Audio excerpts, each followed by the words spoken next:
चल संसार हो, भक्तन से अपना करेली दुलार हो। मैया के कृपा से चल संसार हो, भक्तन से अपना करेली दुलार हो।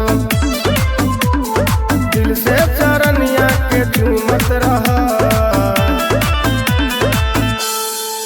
तमोरी मैया के भक्ति में झूमत रहा। तमोरी मैया के भक्ति में झूमत रहा।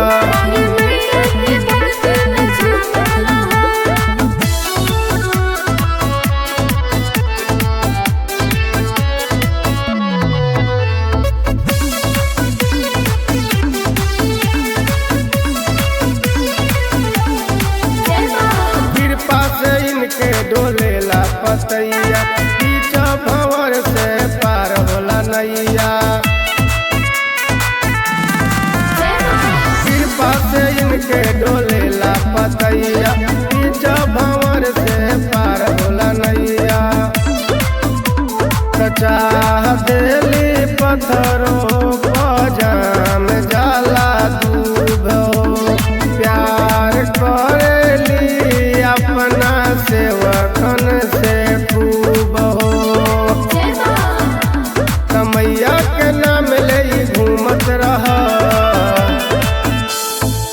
तसेरा वाली के तमोरी मैया के भक्ति में झूमत रहा। तमोरी मैया के भक्ति में झूमत रहा।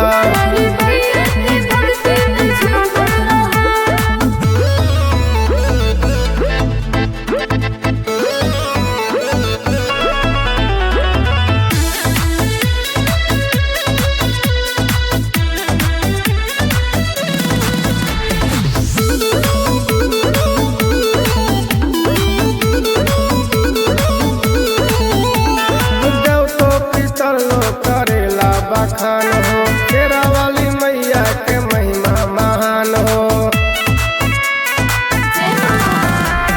देव तो पितर लो करेला बखान हो, शेरा वाली मैया के महिमा महान हो।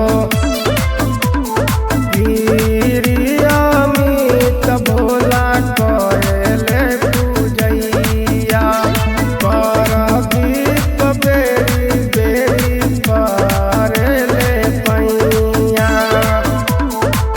काली मैया के भजन सुनत रहा, तसेरा वाली के तमोरी मैया के भक्ति में झूमत रहा। तमोरी मैया के भक्ति में झूमत रहा।